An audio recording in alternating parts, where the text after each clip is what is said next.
ನಾಲ್ಗೆಗೆ ಎಲುಬಿಲ್ಲ ಹಾಗಂತ election time ನಲ್ಲಿ ಜವಾಬ್ದಾರಿಯುತ ಸ್ಥಾನದಲ್ಲಿರೋರು ರಾಜಕಾರಣಿಗಳು ಕೊಡುವಂತ ಸ್ಟೇಟ್ಮೆಂಟ್ ಅವರ ಪಕ್ಷದ ಮೇಲೆ ಎಷ್ಟು ಪರಿಣಾಮ ಬೀರುತ್ತೆ ಅಂತ ಈ ಹಿಂದಿನ ಸಾಕಷ್ಟು ಎಲೆಕ್ಷನ್ ಇಂದಲೂ ಗಮನಿಸಿಕೊಂಡು ಬಂದಿದ್ದೀವಿ. ಅದರಲ್ಲೂ ಎಐಸಿಸಿ ಅಧ್ಯಕ್ಷ ಮಲ್ಲಿಕಾರ್ಜುನ ಖರ್ಗೆ ಅವರು ಒಂದು ಕಾಂಟ್ರವರ್ಸಿ ಸ್ಟೇಟ್ಮೆಂಟ್ ಅನ್ನ ಕೊಟ್ಟಿದ್ದಾರೆ. ಈಗ ಬಹಳಷ್ಟು ಚರ್ಚೆ ಆಗ್ತಾ ಇದೆ ಅದ್ರ ಬಗ್ಗೆ. ತುಂಬಾ ಜವಾಬ್ದಾರಿಯುತ ಸ್ಥಾನದಲ್ಲಿರುವಂತವರು ಯಾರೋ ಒಬ್ಬ ಶಾಸಕನೋ ಅಥವಾ ಕಾರ್ಯಕರ್ತನೋ ಕೊಟ್ಟಿದ್ರೆ ಅಷ್ಟು ದೊಡ್ಡ ಮಟ್ಟದಲ್ಲಿ ಚರ್ಚೆ ಆಗ್ತಿರಲಿಲ್ಲ. ಬಟ್ ಇಲ್ಲಿ ಕಾಂಗ್ರೆಸ್ ಯಾವಾಗ್ಲೂ ಕೂಡ ಒಂದು ಅಸ್ತ್ರವನ್ನ ಕೊಡ್ತಾ ಇದೆ ಬಿಜೆಪಿಗೆ, ದೊಣ್ಣೆ ಕೊಟ್ಟು ಓಡಿಸ್ಕೊಳ್ತಾರೆ ಅಂತಾರಲ್ಲ, ಆ ರೀತಿಯಾಗಿ ಕಾಂಗ್ರೆಸ್ ತನ್ನ ಈ ಒಂದು ಚುನಾವಣೆನೇ ಎದುರಿಸ್ತಾ ಇದೆ ಅಂತ ಹೇಳಿದ್ರೆ ತಪ್ಪಾಗ್ಲಿಕ್ಕಿಲ್ಲ. ಬಿಕಾಸ್ ನಾವು ಲಿಂಗಾಯತ ಅಸ್ತ್ರ ಸಿಕ್ಕಿತ್ತು ಕಾಂಗ್ರೆಸ್ಗೆ. ಈ ಸಂದರ್ಭದಲ್ಲಿ ಸಿದ್ದರಾಮಯ್ಯನವರು ಕೊಟ್ಟಂತ ಹೇಳಿಕೆನೂ ಕೂಡ ಪ್ರಬಲವಾಗಿ ಬಿಜೆಪಿಗೆ ಒಂದು ಬ್ರಹ್ಮಾಸ್ತ್ರದ ರೀತಿಯಲ್ಲಿ ಸಿಕ್ಕಿತ್ತು. ಈಗ ಮತ್ತೊಂದು ಎರಡನೇ ಅಸ್ತ್ರ ಅಂದ್ರೆ ಎಐಸಿಸಿ ಅಧ್ಯಕ್ಷರು ಮಾತನಾಡಿರುವಂಥದ್ದು, ಅದು ಮೋದಿ ವಿಚಾರಕ್ಕೆ ಸಂಬಂಧಪಟ್ಟಂತೆ. ಆಕ್ಚುಲಿ ನಾವು ಒಂದು ಬ್ರೇಕಿಂಗ್ ನ್ಯೂಸ್ ಹೊಡಿತಾ ಇದ್ವಿ. ಈ ಒಂದು ಚುನಾವಣೆ ಅಖಾಡ ರಂಗೇರುವಂತ ಸಂದರ್ಭದಲ್ಲಿ, ಕಾವೇರುವಂತ ಸಂದರ್ಭದಲ್ಲಿ ಕಾಂಗ್ರೆಸ್ ತುಂಬಾ ಸ್ಟ್ರಾಟಜಿಕ್ ಆಗಿ ಮೂವ್ ಮಾಡ್ತಾ ಇದೆ, ಈ ಒಂದು ಎಲೆಕ್ಷನ್ ನ ಫೇಸ್ ಮಾಡ್ತಾ ಇದೆ. ಎಲ್ಲೂ ಕೂಡ ಎಡವೋದು ಬೇಡ. ಬಿಕಾಸ್ ನಾವು ಎಡವಿನೇ ಸಾಕಷ್ಟು ಅಂದ್ರೆ ದೇಶದಲ್ಲಿ ಸಾಕಷ್ಟು ರಾಜ್ಯಗಳನ್ನ ಕಳ್ಕೊಂಡ್ಬಿಟ್ಟಿದ್ವಿ, ಅಲ್ಲಿ ಕೇಂದ್ರದಲ್ಲೂ ಅಧಿಕಾರವನ್ನ ಕಳ್ಕೊಂಡ್ಬಿಟ್ಟಿದ್ವಿ. ಈ ಬಾರಿ ಮಾಡಿದಂತ ತಪ್ಪನ್ನ ಮಾಡೋದು ಬೇಡ ಅನ್ನುವಂತ ಲೆಕ್ಕಾಚಾರಕ್ಕೆ ಬಂದಿದ್ರು. ಹೌದು, ಗುಡ್ ಮೂವ್ ಇದು ಕಾಂಗ್ರೆಸ್ದು ಅಂತ ಮಾತುಗಳು ಕೇಳಿ ಬರ್ತಾ ಇತ್ತು. ಆದ್ರೆ ಈಗ ಕೋಲ್ ಕೊಟ್ಬಿಟ್ಟು ಓಡಿಸ್ಕೊಂಡ್ರು ಅನ್ನುವ ರೀತಿಯಲ್ಲಿ ಫಸ್ಟ್ ಟೈಮ್ ಏನಲ್ಲ ಖರ್ಗೆ ಅವರು ಈ ತರ ಮೋದಿ ಬಗ್ಗೆ ಕಮೆಂಟ್ ಮಾಡಿರೋದು. ವೈಯಕ್ತಿಕವಾಗಿ ಅವತ್ತು 10 ತಲೆ ರಾವಣ ಅಂತ ಹೇಳಿದ್ರು ಗುಜರಾತ್ ಎಲೆಕ್ಷನ್ ಟೈಮ್ ನಲ್ಲಿ. ನೆನ್ನೆ ಮಾತಾಡುವಂತ ಟೈಮ್ ನಲ್ಲಿ ವಿಷ ಸರ್ಪ ಅಂತ ಹೇಳಿದ್ದಾರೆ. ಚುನಾವಣೆ ಹೊತ್ತಿನಲ್ಲೇ ಮಲ್ಲಿಕಾರ್ಜುನ ಖರ್ಗೆ ಎಡವಟ್ಟಿನ ಸ್ಟೇಟ್ಮೆಂಟ್ ಅನ್ನ ಕೊಟ್ಟಿದ್ದಾರೆ. ಇದು ಬಿಜೆಪಿಗೆ ಈಗ ಅಸ್ತ್ರವಾಗಿ ಸಿಕ್ಬಿಟ್ಟಿದೆ. ಹಂಗ್ ನೋಡಕ್ ಹೋದ್ರೆ 2007ರಿಂದಲೂ ಕೂಡ ಕಾಂಗ್ರೆಸ್ ಕೋಲ್ ಕೊಟ್ಟು ಹೊಡೆಸ್ಕೊಳ್ತಾ ಇದೆ ಬಿಜೆಪಿ ಹತ್ರ. ಅದು ಬಿಜೆಪಿಗೆ ವರದಾನ ಆಗ್ತಾ ಇದೆ, ಮತಗಳಾಗಿ ಕನ್ವರ್ಟ್ ಆಗ್ತಾ ಇದೆ. ಮೋದಿ ಟೀಕಿಸಿದ ಸಂದರ್ಭದಲ್ಲೆಲ್ಲ ಬಿಜೆಪಿ ಆಕ್ಚುಲಿ ಇದನ್ನ ನಿರೀಕ್ಷೆ ಮಾಡ್ತಾ ಇರುತ್ತೆ, ಇಂಥ ಹೇಳಿಕೆಗಳು ಬೇಕು ಅಂತ. ಬಿಕಾಸ್ ಭಾವನಾತ್ಮಕವಾಗಿ ನಮ್ಮ ಜನರನ್ನ ಯಾವ ರೀತಿಯಾಗಿ ಬೇಕಾದ್ರೂ ಚೇಂಜ್ ಮಾಡ್ಬೋದು. ಅಭಿವೃದ್ಧಿ ವಿಚಾರ ಸಾಕಷ್ಟು ಗೌಣ ಆಗ್ಬಿಡುತ್ತೆ ಎಲೆಕ್ಷನ್ ಸಂದರ್ಭದಲ್ಲಿ. ಭಾವನಾತ್ಮಕವಾಗಿ ಕೆಲವೊಂದು ಸ್ಟೇಟ್ಮೆಂಟ್ಗಳು ತುಂಬಾ ಮನಸ್ಸಿಗೆ ಹೋಗ್ಬಿಡುತ್ತೆ. ಸೊ ಈ ಸಂದರ್ಭದಲ್ಲಿ ಎಐಸಿಸಿ ಅಧ್ಯಕ್ಷರು ಕೊಟ್ಟಿರುವಂತ ಹೇಳಿಕೆ ಸಹಜವಾಗಿ ಅಸ್ತ್ರ ಅನ್ನೋದಕ್ಕಿಂತ ಒಂದು ಪ್ಲಸ್ ಆಗೋದ್ರಲ್ಲಿ ನೋ ಡೌಟ್. ಪಕ್ಷವನ್ನ ಟೀಕೆ ಮಾಡೋದು ಬೇರೆ, ವೈಯಕ್ತಿಕವಾಗಿ ಒಂದು ಹೆಸರು ತಗೊಂಡು ಟೀಕೆ ಮಾಡೋದು ಬೇರೆ ಆಗುತ್ತೆ. ಯಾಕೆಂದ್ರೆ ಕಾಂಗ್ರೆಸ್ ನಾಯಕರೇ ಹೇಳ್ತಾ ಇದ್ರು, ನಾವ್ ಈ ಬಾರಿ ಎದುರಿಸ್ತಾ ಇರುವಂತದ್ದು ಯಾವುದೋ ಹಿಂದುತ್ವದ ಅಜೆಂಡಾ, ಭಾವನಾತ್ಮಕವಾಗಿ ಕೋಮು ದ್ವೇಷವನ್ನ ಬಿತ್ತುವಂತ ಕೆಲಸವನ್ನ ನಾವು ಮಾಡೋದಿಲ್ಲ ಬಿಜೆಪಿ ತರ. ನಾವು ಮಾಡೋದು ಅಭಿವೃದ್ಧಿ ಹೆಸರಲ್ಲಿ ಮತವನ್ನ ಕೇಳ್ತೀವಿ. ನಾವು ಕೊಟ್ಟಿರುವಂತ ಅಭಿವೃದ್ಧಿ, ಅವ್ರು ಮಾಡಿರುವಂತ ಭ್ರಷ್ಟಾಚಾರ, ಹಗರಣಗಳು ಅವೆಲ್ಲವನ್ನು ಕೂಡ ಮುನ್ನೆಲೆಗೆ ತಂದು ವೋಟನ್ನ ಕೇಳ್ತೀವಿ ಅಂತ ಹೇಳ್ತಾ ಇದ್ರು. ಆದ್ರೆ ಈ ರೀತಿಯಾದಂತಹ ಅಸ್ತ್ರಗಳು ಸಹಜವಾಗಿ ನಾವು ನೋಡ್ತಾ ಇದ್ವಿ. ಒಂದು ಫಾರ್ ಎಕ್ಸಾಂಪಲ್ ನಾವು 2014ರ ಲೋಕಸಭೆ ಎಲೆಕ್ಷನ್ ತಗೊಳ್ಬಹುದು, ಚಾಯ್ ಮಾರ್ಬೋದು, ಬಟ್ ಬಿಟ್ರೆ ನೀವು ಪ್ರಧಾನಿ ಆಗ್ಲಿಕ್ಕೆ ಆಗೋದಿಲ್ಲ ಅಂತ ಕೊಟ್ಟಂತ ಮಣಿಶಂಕರ್ ಅಯ್ಯರ್ ಅವರ ಹೇಳಿಕೆ ಇಡೀ ದೇಶದಾದ್ಯಂತ ಬಿಜೆಪಿ ಚಾಯ್ ಪೇ ಚರ್ಚೆವನ್ನ ಶುರು ಮಾಡಿಬಿಟ್ಟು ದೊಡ್ಡ ಮಟ್ಟದಲ್ಲಿ ಅದನ್ನ ಪ್ಲಸ್ ಮಾಡಿಕೊಂಡ್ರು. ನಾವು ನಮ್ಮ ರಾಜ್ಯಕ್ಕೆ ತೆಗೆದುಕೊಂಡು ನೋಡೋದಾದ್ರೆ ಸುಮಲತಾ ಅಂಬರೀಶ್ ಅವರ ವಿಚಾರ, ರೇವಣ್ಣ ಅವರು ಒಂದು ಹೇಳಿಕೆಯನ್ನ ಕೊಟ್ಟಿದ್ರು ಸುಮಲತಾ ಅಂಬರೀಶ್ ಅವರ ವಿಚಾರಕ್ಕೆ ಸಂಬಂಧಪಟ್ಟಂತೆ. ಆ ಸಂದರ್ಭದಲ್ಲಿ ಅದು ದೊಡ್ಡ ಅಲೆಯನ್ನೇ, ಅನುಕಂಪವನ್ನ ಸೃಷ್ಟಿ ಮಾಡ್ಬಿಟ್ಟು. ನೋಡಿ ಪಾಪ ಒಬ್ರು ಹೆಂಗಸಿಗೆ ಈ ರೀತಿಯಾಗಿ ಮಾತನಾಡುವಂಥದ್ದು ಸರಿನಾ? ಅಂಬರೀಶ್ ಅವರು ಇಲ್ದಿರುವಂತ ಸಂದರ್ಭದಲ್ಲಿ ಅಂತ ಸೃಷ್ಟಿಯಾದಂತ ಅಲೆ ಇದೆಯಲ್ಲ, ಅದೆಲ್ಲೂ ಕೂಡ ಮತ್ತೆ JDS ಎದ್ದೇಳಬಾರ್ದು ಲೋಕಸಭೆ ಎಲೆಕ್ಷನ್ ಅಲ್ಲಿ, ಆ ಒಂದು ಮಂಡ್ಯದ ಅಖಾಡದಲ್ಲಿ ಆ ರೀತಿಯಾಗಿ ಪರಿಣಾಮವನ್ನ ಬೀರ್ತು. ಈಗ ಮಲ್ಲಿಕಾರ್ಜುನ್ ಖರ್ಗೆ ಅವರು ಗುಜರಾತ್ ಎಲೆಕ್ಷನ್ ಅಲ್ಲಿ ಮಾಡಿದಂತ ತಪ್ಪನ್ನೇ, ಅಂದ್ರೆ ಅಲ್ಲಿ ಆ ಊರಿನ ಮಗ, ಅಂದ್ರೆ ಆ ರಾಜ್ಯದ ಮಗ ನರೇಂದ್ರ ಮೋದಿ ಅವರು ಆ ಸಂದರ್ಭದಲ್ಲಿ ಕೊಟ್ಟಂತ ಹೇಳಿಕೆ 10 ತಲೆಗಳ ರಾವಣ ಅಂತೆಲ್ಲ ಹೇಳ್ಬಿಟ್ರು. ಈಗ ನಮ್ಮ ರಾಜ್ಯದಲ್ಲೂ ಸಹಜವಾಗಿ ಮೋದಿಗೆ ದೊಡ್ಡ ಬೆಂಬಲಿಗರೇ ಇದ್ದಾರೆ, ದೊಡ್ಡ ಅಭಿಮಾನಿಗಳ ಬಳಗ ಇರುವಂತದ್ದು. ಇದನ್ನು ಸಹಜವಾಗಿ ಬಿಜೆಪಿ ಈ ಒಂದು ಎಲ್ಲಾ ಕ್ಷೇತ್ರಗಳಲ್ಲೂ ಕೂಡ ಬಳಕೆ ಮಾಡ್ಕೊಂಡು ನೋಡಿ ಮೋದಿಯನ್ನ ಈ ರೀತಿಯಾಗಿ ದ್ವೇಷ ಮಾಡ್ತಾ ಇದೆ ಬಿಜೆಪಿ. ಸ್ಟ್ರಾಟಜಿ ಮಾಡಿತ್ತು ಈ ಎಲೆಕ್ಷನ್ ಅಲ್ಲಿ. ಅಂದ್ರೆ ದೇವೇಗೌಡರು ಇರ್ಬೋದು, ಕೆಲವು ವ್ಯಕ್ತಿಗಳ ಬಗ್ಗೆ, ಕುಮಾರಸ್ವಾಮಿ ಅವ್ರ ಬಗ್ಗೆ ಇರ್ಬೇಕು. ಅಂದ್ರೆ ವೈಯಕ್ತಿಕವಾಗಿ ಟೀಕೆ ಮಾಡಕ್ ಹೋಗ್ಬೇಡಿ, ಅದ್ ನಮಗೆ ಮೈನಸ್ ಆಗುತ್ತೆ ಅಂತ. ಕಾಂಗ್ರೆಸ್ ಅವರು ಇಲ್ಲಿ ಪದೇ ಪದೇ ವೈಯಕ್ತಿಕವಾಗಿ ಟೀಕೆ ಮಾಡಿ, ಅಂದ್ರೆ ಒಂದು ಸ್ಟೇಟ್ಮೆಂಟ್ ಕೊಟ್ಬಿಟ್ರು ನಿನ್ನೆ ಮಲ್ಲಿಕಾರ್ಜುನ್ ಖರ್ಗೆ ಅವರು. ಇಮಿಡಿಯೇಟ್ ಆಗಿ ಅದನ್ನ ಕರೆಕ್ಷನ್ ಮಾಡೋ ಪ್ರಯತ್ನ ಮಾಡಿದ್ರು ಕೂಡ ವಿಡಿಯೋನೇ ಸಾಕ್ಷಿ ಇದೆಯಲ್ಲ. ರಾಷ್ಟ್ರ ಮಟ್ಟದಲ್ಲಿ ನೋಡೋದಕ್ಕಿಂತ ನಮ್ಮ ಕರ್ನಾಟಕದಲ್ಲೇ ನೋಡ್ಬೋದು. ನಾವು 2018ರಲ್ಲಿ ಏನಾಯ್ತು, ಇದೇ ಸಿದ್ದರಾಮಯ್ಯನವರು ದೇವೇಗೌಡರನ್ನ, ಕುಮಾರಸ್ವಾಮಿ ಅವ್ರನ್ನ ಟಾರ್ಗೆಟ್ ಮಾಡಿದ್ದಕ್ಕೆ ಚಾಮುಂಡೇಶ್ವರಿಯಲ್ಲಿ ಸೋತಿದ್ದು. ಅಷ್ಟೆಲ್ಲ ದೊಡ್ಡ ಮಟ್ಟದಲ್ಲಿ ಜನಪ್ರಿಯತೆ ಇದ್ದಂತ ಸಂದರ್ಭದಲ್ಲಿ, ಭಾಗ್ಯಗಳನ್ನ ಕೊಟ್ಟಂತ ಸಂದರ್ಭದಲ್ಲಿ ತುಂಬಾ ಓವರ್ ಕಾನ್ಫಿಡೆನ್ಸ್ ಇತ್ತು ಸಿದ್ದರಾಮಯ್ಯನವರಿಗೆ, ನಾವು ಬಂದೇ ಬರ್ತೀವಿ ಅನ್ನುವಂತ ಸಂದರ್ಭದಲ್ಲೂ ಕೂಡ ದೇವೇಗೌಡರ ವಿರುದ್ಧ, ಕುಮಾರಸ್ವಾಮಿ ಅವರ ವಿರುದ್ಧ ಮಾತನಾಡಿದಂತ ಕಾರಣಕ್ಕೋಸ್ಕರನೇ ಹಳೆ ಮೈಸೂರು ಭಾಗದಲ್ಲಿ ಅವರು ಸಾಕಷ್ಟು ಕ್ಷೇತ್ರಗಳನ್ನ ಕಳ್ಕೊಂಡ್ರು. ಈವನ್ ಹಾಲಿ ಮುಖ್ಯಮಂತ್ರಿಗಳಾಗಿದ್ದಂಥವರು ಕೂಡ ಹೀನಾಯವಾಗಿ ಸೋಲನ್ನ ಕಾಣಬೇಕಾಯ್ತು. ಫಸ್ಟ್ ನೋಡ್ಕೊಂಬರೋಣ ಮಲ್ಲಿಕಾರ್ಜುನ್ ಖರ್ಗೆ ಅವರು ಏನ್ ಮಾತನಾಡಿದ್ರು, ಯಾವ ರೀತಿಯಾಗಿ ಇದು ಅಸ್ತ್ರವಾಗ್ಬಿಟ್ಟಿದೆ ಬಿಜೆಪಿಗೆ ಅಂತ. गुजरात की सरकार चलाने वाले झूठे बेईमानी दर्द और मौत के सौदागर। अंबेडकर जी की सबसे बड़ी ख्वाहिश थी, उसको साकार करने में एक व्यक्ति का सबसे बड़ा योगदान था, उनका नाम था जवाहरलाल नेहरू। अब इस परिवार के बारे में ऐसी गंदे बातें कहें, और वो भी जबकि अंबेडकर जी के याद में एक बहुत बड़ा इमारत यहाँ उसका उद्घाटन हो रहा है। मुझको लगता है कि ये आदमी बहुत नीच किस्म का आदमी है, इसमें कोई सभ्यता नहीं है, और ऐसे व्यक्ति ऐसे मौके पर इस प्रकार की गंदी राजनीति की क्या आवश्यकता है। राफेल मामले में चौकीदार ने 30,000 करोड़ रुपए चोरी किया है। ನಿಮ್ಮ ಐಡಿಯಾಲಜಿ ಏನಿದೆ, ನಿಮ್ಮ ವಿಚಾರಧಾರೆ ಏನಿದೆ, ಅದು ಬಹಳ ಕೆಟ್ಟಿರೋದ್ರಿಂದ ಅದು ದೇಶಕ್ಕೆ ಹಾಳು ಮಾಡ್ತಾ ಇದೆ. ಮತ್ತು ನೀವೇನಾದರೂ ತಪ್ಪು ತಿಳ್ಕೊಂಡ್ರಿ, ಮೋದಿ ಅಂದ್ರೆ ಈ ವಿಷದ ಹಾವಿದ್ದಂಗೆ. ನೀವಂದ್ರೆ ಇದು ವಿಷ ಅದ ಇಲ್ಲ ನೋಡೋಣ, ಸ್ವಲ್ಪ ನೆಕ್ ನೋಡೋಣ ಅಂತ ನೆಕ್ಕಕ್ಕೆ ಹೋಗಿರಿ, ನೆಕ್ಕರು ಸತ್ತ. ಇಲ್ಲ ಇದು ವಿಷ ಅದಾನೋ ಎಲ್ಲೋ ಮೋದಿ ಕೊಟ್ಟಣ, ಒಳ್ಳೆ ಮನುಷ್ಯನ ಪ್ರಧಾನ ಮಂತ್ರಿ, ನಾವು ಸ್ವಲ್ಪ ನೋಡೋಣ ನೆಕ್ ನೋಡೋಣ ಅಂತ ಹೇಳಿ ಆ ವಿಷಯವನ್ನ ನೆಕ್ ನೋಡಿದ್ರೆ ನೀವು ಮಲಗೇ ಬಿಡ್ತೀರಲ್ಲೇ. ಹಂಗೆ ನೀವು ಯಾವಾಗಲೂ ಕೂಡ ಚಿಂತೆ ಮಾಡಬೇಕು ಈ ದೇಶಕ್ಕಾಗಿ. लेकिन हर वक्त अपनी ही बात करते हैं। आप किसी को मत देखो, मोदी को देखकर वोट दो। अब भाई तुम्हारे को तुम्हारी सूरत कितनी बार देखना, कारपोरेशन में भी तुम्हारी सूरत देखना, एमएलए इलेक्शन भी तुम्हारी सूरत देखना, एमपी इलेक्शन में भी तुम्हारी सूरत देखना, हर जगह कितने हैं भाई? क्या आपके रावण के जैसा 100 मुख है? क्या है? 2007ರಲ್ಲಿ ಸೋನಿಯಾ ಗಾಂಧಿ ಅವರು ಮೌತ್ಕಾ ಸೌದಾಗರ್ ಅಂದ್ರೆ ಸಾವಿನ ವ್ಯಾಪಾರಿ ಅಂತ ಕರೆದ್ರು. ಅದು ಬಿಜೆಪಿಗೆ ವರದಾನ ಆಯಿತು. ಗುಜರಾತ್ ಅಲ್ಲಿ 117 ಸೀಟ್ಗಳನ್ನ ಪಡ್ಕೊಳ್ಳೋ ನಿಟ್ಟಿನಲ್ಲಿ. ಆಮೇಲೆ ಮಣಿಶಂಕರ್ ಅಯ್ಯರ್ ಸ್ಟೇಟ್ಮೆಂಟ್ ಅನ್ನು ಗಮನಿಸಿದ್ವಿ. ಅವ್ರು ಒಂದ್ಸಲ ಅಲ್ಲ, ಎರಡೆರಡು ಸಲ ವೈಯಕ್ತಿಕವಾಗಿ ಟೀಕೆ ಮಾಡಕ್ ಹೋದ್ರು. ಅಲ್ಲ, ಆ ಹೇಳಿಕೆ ಮತ್ತೆಂದು ಕಾಂಗ್ರೆಸ್ಗೆ ಪೂರ್ಣ ಬಹುಮತ ಅಲ್ಲ, ಒಂದು 100 ಸೀಟನ್ನು ಕ್ರಾಸ್ ಮಾಡ್ಲಿಕ್ಕೆ ಆಗಿಲ್ಲ. ಆ ರೀತಿಯಾದಂತ ಒಬ್ಬ ಬಲಿಷ್ಠ ನಾಯಕನನ್ನ ದೇಶಕ್ಕಲ್ಲ ಬಿಜೆಪಿ ಪಕ್ಷಕ್ಕೂ ಕೊಟ್ಟಂತಾಗಿದ್ದು, ದೇಶಕ್ಕೆ ಮತ್ತೆ ಬಿಜೆಪಿ ಪಕ್ಷಕ್ಕೆ. ಅದನ್ನ ಇನ್ನೂ ಕೂಡ ಅರ್ಗಿಸ್ಕೊಳ್ಳಿಕ್ಕೆ ಆಗದಿರುವಂತ ಸಂದರ್ಭದಲ್ಲಿ ಪದೇ ಪದೇ ಎಡುತ್ತಾ ಹೋಗ್ತಾ ಇದೆ.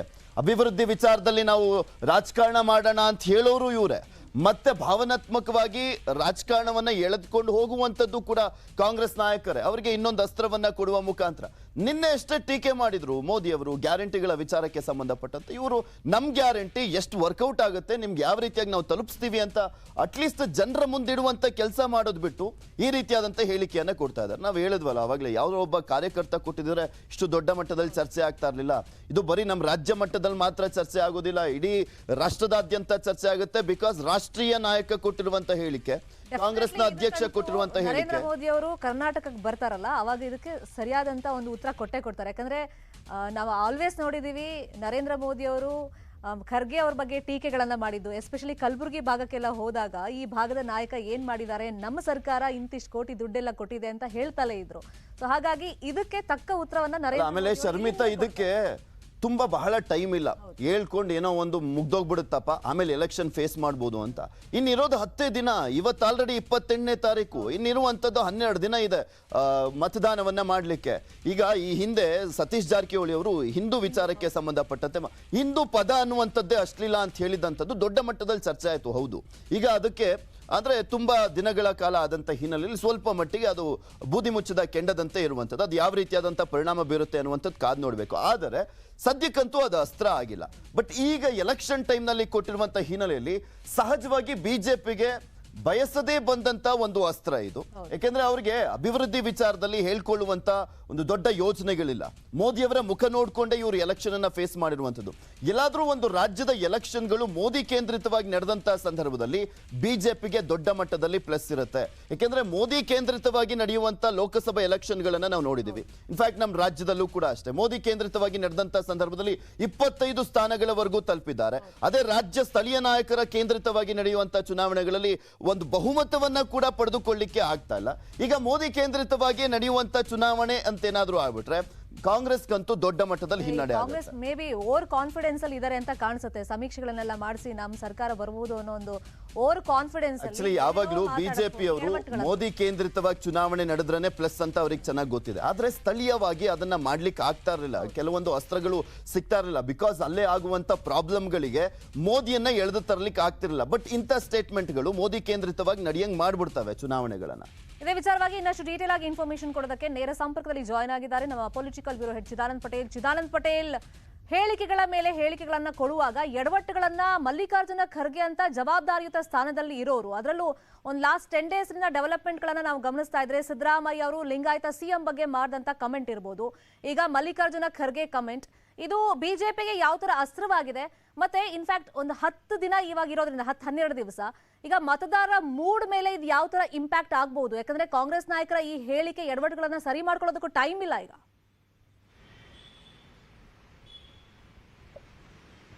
ಶರ್ಮಿತಾ ಶೆಟ್ಟಿ, ಮಲ್ಲಿಕಾರ್ಜುನ ಖರ್ಗೆ ಅವರು ಪ್ರಧಾನಿ ನರೇಂದ್ರ ಮೋದಿ ವಿರುದ್ಧ ಮಾಡಿರ್ತಕ್ಕಂಥ ವೈಯಕ್ತಿಕ ಆರೋಪಗಳು ಮತ್ತು ನಿಂದನೆಗಳು, ಅಂದ್ರೆ ವಿಷದ ಹಾವು ಪದ ಭಾರತೀಯ ಜನತಾ ಪಕ್ಷಕ್ಕೆ ಸದ್ಯಕ್ಕೆ ಅವರ ಲೆಕ್ಕಾಚಾರದ ಪ್ರಕಾರ ಈ ಚುನಾವಣೆ ನಮಗೆ ಆಕ್ಸಿಜನ್ ಅನ್ನೋ ರೀತಿಯಲ್ಲಿ ತೀರ್ಮಾನವನ್ನು ಮಾಡಿರುವಂಥದ್ದು. ಇದೇ ಕಾರಣಕ್ಕಾಗಿ ಪ್ರಧಾನಿ ನರೇಂದ್ರ ಮೋದಿ ಅವರನ್ನ ಅವಹೇಳನ ಮಾಡಿದ್ದಾರೆ ಅನ್ನೋ ಮುಖಾಂತರ ಅನುಕಂಪ ಮತ್ತು ಭಾವನಾತ್ಮಕವಾಗಿ ತೆಗೆದುಕೊಂಡು ಹೋಗಲಿಕ್ಕೆ ಭಾರತೀಯ ಜನತಾ ಪಕ್ಷ ತೀರ್ಮಾನ ಮಾಡಿರುವಂಥದ್ದು. ಹಾಗಾಗಿ ರಾಜ್ಯಾದ್ಯಂತ ತಮ್ಮ ಚುನಾವಣೆಯ ಸಾರ್ವಜನಿಕ ಸಭೆಗಳು, ರ್ಯಾಲಿಗಳು ಮತ್ತು ಸಮಾವೇಶಗಳಲ್ಲಿ ಮಲ್ಲಿಕಾರ್ಜುನ ಖರ್ಗೆ ಅವರು ಪ್ರಧಾನಿ ನರೇಂದ್ರ ಮೋದಿ ವಿರುದ್ಧ ವಾಗ್ದಾಳಿ ಮಾಡಿರುವುದನ್ನೇ ಅಸ್ತ್ರವಾಗಿ ಬಳಸಿಕೊಳ್ಳಲಿಕ್ಕೆ ತೀರ್ಮಾನ ಮಾಡಿದೆ. ಹಾಗಾಗಿ ನಿನ್ನೆ ಭಾರತೀಯ ಜನತಾ ಪಕ್ಷದ ಅನೇಕ ನಾಯಕರುಗಳು ಕೂಡ ಮಲ್ಲಿಕಾರ್ಜುನ ಖರ್ಗೆ ಹೇಳಿಕೆಯನ್ನು ಖಂಡನೆ ವ್ಯಕ್ತಪಡಿಸಿರುವಂಥದ್ದು. ಹಾಗಾಗಿ ಪ್ರಧಾನಿ ನರೇಂದ್ರ ಮೋದಿ ಅವರು ಕೂಡ ರಾಜ್ಯಕ್ಕೆ ಬಂದ ಸಂದರ್ಭ ಕೂಡ ಪ್ರಸ್ತಾಪ ಮಾಡಿಸಬೇಕಂತ ತೀರ್ಮಾನ ಮಾಡುವಂಥದ್ದು. ಆದರೆ ಗುಜರಾತ್ನಲ್ಲೂ ಕೂಡ ಗುಜರಾತ್ನ ವಿಧಾನಸಭೆ ಚುನಾವಣೆಯಲ್ಲಿ ಮಲ್ಲಿಕಾರ್ಜುನ ಖರ್ಗೆ ಅವರು ಪ್ರಧಾನಿ ನರೇಂದ್ರ ಮೋದಿ ಅವರನ್ನ ರಾವಣನಿಗೆ ಹೋಲಿಸಿದ್ರು. ಆದರೆ ಗುಜರಾತ್ ಮತ್ತು ಕರ್ನಾಟಕಕ್ಕೆ ಬಹಳಷ್ಟು ಸಾಮ್ಯತೆ ಇರತಕ್ಕಂಥದ್ದು. ಗುಜರಾತ್ನಲ್ಲಿ ನರೇಂದ್ರ ಮೋದಿ ಅವರ ಆ ಮಣ್ಣಿನ ಮಗ ಆಗಿದ್ರು ಮತ್ತು ಅಲ್ಲಿ ಸ್ಥಳೀಯ ಅಸ್ಮಿತೆ ಇತ್ತು. ಆ ಕಾರಣಕ್ಕಾಗಿ ಎಲ್ಲೊಂದು ಕಡೆ ಕಾಂಗ್ರೆಸ್ಗೆ ಒಂದಷ್ಟು ಮತಗಳು ರಿವರ್ಸ್ ಆದುವಂತಲೇ ಕೂಡ ಹೇಳಲಾಗ್ತಿದೆ. ಆದರೆ ಕರ್ನಾಟಕದಲ್ಲಿ ಇದು ಏನು ಮೋದಿಯವರ ಅನುಕಂಪ ಮತ್ತು ಭಾವನಾತ್ಮಕ ವಿಚಾರ ಎಷ್ಟು ಮಟ್ಟಿಗೆ ಅನುಕೂಲ ಆಗುತ್ತೆ ಅನ್ನೋದನ್ನ ಕಾದು ನೋಡಬೇಕಾಗಿದೆ. ಯಾಕಂತೇಳಿದ್ರೆ ಗುಜರಾತ್ನಲ್ಲಿ ಪ್ರಧಾನಿ ನರೇಂದ್ರ ಮೋದಿ ಅವರು ಆ ರಾಜ್ಯದ ಮಣ್ಣಿನ ಮಗ ಆಗಿದ್ರು ಮತ್ತು ಸ್ಥಳೀಯ ಅಸ್ಮಿತೆ ಕಾರಣ ಆಗಿತ್ತು. ಆದರೆ ಇಲ್ಲಿ ಇದೀಗ ಮಲ್ಲಿಕಾರ್ಜುನ ಖರ್ಗೆ ಅವರು ಕೂಡ ವಿಷಾದವನ್ನು ವ್ಯಕ್ತಪಡಿಸಿರುವಂತದ್ದು. ಆದರೆ ಭಾರತೀಯ ಜನತಾ ಪಕ್ಷ ಇದನ್ನ ಅಸ್ತ್ರವಾಗಿ ಬಳಸಿಕೊಳ್ಬೇಕು, ಭಾವನಾತ್ಮಕವಾಗಿ ಬಳಸಿಕೊಳ್ಳಬೇಕು ಮತ್ತು ಅನುಕಂಪದ ಮತಗಳಾಗಿ ಅದನ್ನ ವರ್ಗಾವಣೆ ಮಾಡಿಕೊಳ್ಬೇಕನ್ನೋದು ಲೆಕ್ಕಾಚಾರ.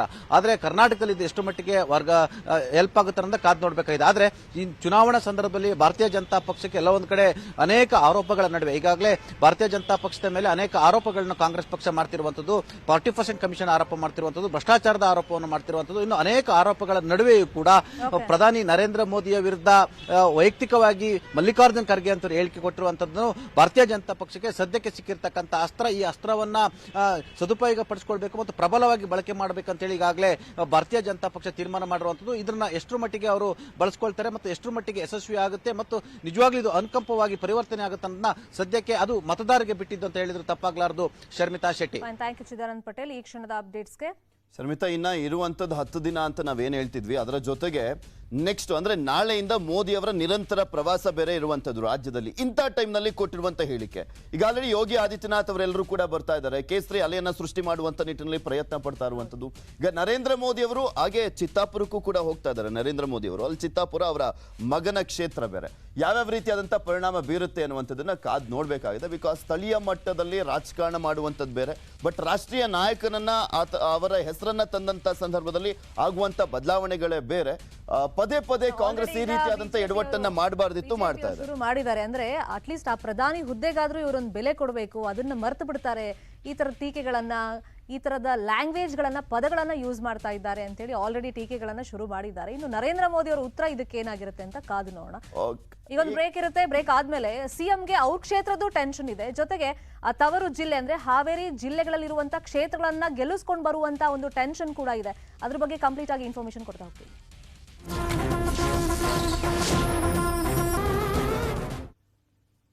Welcome back. ತವರು ಜಿಲ್ಲೆಯಲ್ಲಿ ಬಿಜೆಪಿ ಗೆಲುವಿಗೆ CM Basavaraj Bommai master plan ಅನ್ನ ಮಾಡಿದ್ದಾರೆ. ಅಂದ್ರೆ ಈ ಸಲ ಪಕ್ಕಾ ಪ್ಲಾನ್ ಮಾಡಿನೇ ಅಖಾಡಕ್ಕೆ ಇಳಿದಿದ್ದಾರೆ. ಒಂದು ಕ್ಯಾಟಗರಿ ಅಂತ ಮಾಡ್ಕೊಂಡಿದ್ದಾರೆ, ABC ಅಂತ. ಆಮೇಲೆ ಬಸವರಾಜ ಬೊಮ್ಮಾಯಿ ಅವರಿಗೆ ತುಂಬಾ ಚಾಲೆಂಜ್ ಇದು. ಬಿಕಾಸ್ ಅವರು ಮುಖ್ಯಮಂತ್ರಿಗಳಾಗಿ ಜಸ್ಟ್ 6 months ಅಲ್ಲಿ ಒಂದು ಉಪಚುನಾವಣೆ ನಡೀತು ಆನಗಲು. ಆ ಕ್ಷೇತ್ರವನ್ನೇ ಗೆಲ್ಸ್ಲಿಕ್ಕೆ ಆಗ್ಲಿಲ್ಲ, ಇವ್ರಿನ್ನೆಂತ ಲೀಡರು ಅನ್ನುವಂಥ ಪ್ರಶ್ನೆ ಎದ್ದಿತ್ತು. ಬಿಕಾಸ್ ಅವರ ಅಂದ್ರೆ ಪತ್ನಿ ಏನಿದ್ದಾರೆ ಆ ಒಂದು ತಾಲೂಕು, ಹಾನಗಲ್ ತಾಲೂಕು, ಮತ್ತೆ ಪಕ್ಕದ ತಾಲೂಕು ಹಾವೇರಿ ತವರು ಜಿಲ್ಲೆ ಬೇರೆ, ಅಲ್ಲಿ ಇಡೀ ಒಂದು ಸಂಪುಟನೇ ಅಲ್ಲಿತ್ತು ಆ ಕ್ಷೇತ್ರವನ್ನ ಗೆಲ್ಸ್ಕೊಂಡು ಬರುವಂತ ನಿಟ್ಟಿನಲ್ಲಿ. ಬಸವರಾಜ ಬೊಮ್ಮಾಯಿ ಅವರು ಕೂಡ ಅಷ್ಟೇ ನಿರಂತರವಾಗಿ ಪ್ರಚಾರ ಮಾಡಿದಂತ ಸಂದರ್ಭದಲ್ಲೂ ಕೂಡ ಲಿಂಗಾಯತ ಬಾಹುಳ್ಯ ಕ್ಷೇತ್ರ ಬೇರೆ, ಅದು ಅಲ್ಲಿ ಹಾಲಿ ಬಿಜೆಪಿ ಶಾಸಕರಿದ್ದಂತ ಕ್ಷೇತ್ರ, ಅದು CM ಉದಾಸಿ ಅವರು ಇದ್ದಂತ ಕ್ಷೇತ್ರ.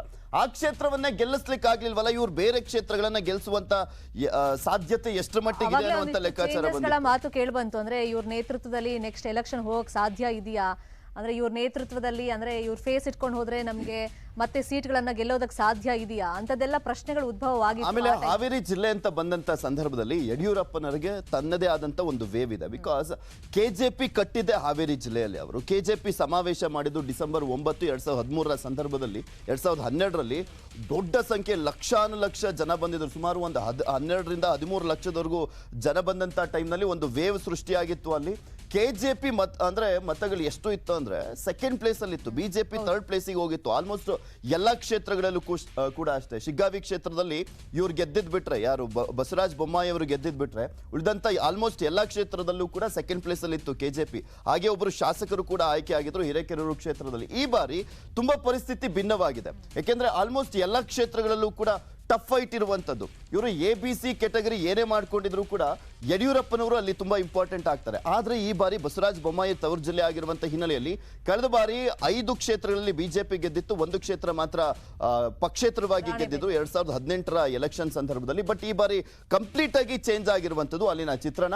ಹೇಗಾದ್ರೂ ಮಾಡಿ ಕಳೆದ ಬಾರಿ ಅಂತನಾದ್ರೂ ಗೆಲ್ತಾರ ಅನ್ನುವಂಥದ್ದು ನೋಡಿದ್ರೆ ತುಂಬಾ ಟಫ್ ಫೈಟ್ ಇದೆ ಎಲ್ಲಾ ಕ್ಷೇತ್ರಗಳಲ್ಲೂ. ಬಿಕಾಸ್ ಒಂದು ಬಂಡಾಯ ಇರುವಂತದ್ದು, ಮತ್ತು ಒಂದ್ ಕಡೆ ಆ BJP ಪಕ್ಷದಲ್ಲಿದ್ದಂಥವ್ರು ಪಕ್ಷಾಂತರವನ್ನ ಬೇರೆ ಮಾಡಿರುವಂತ ಹಿನ್ನೆಲೆಯಲ್ಲಿ ಯಾವ್ಯಾವ ರೀತಿಯಾಗಿ ಯಾವ್ಯಾವ ಕ್ಷೇತ್ರದಲ್ಲಿ ಸವಾಲಿದೆ ಅನ್ನುವಂಥದ್ದನ್ನ ನೋಡ್ತಾ ಹೋಗೋಣ.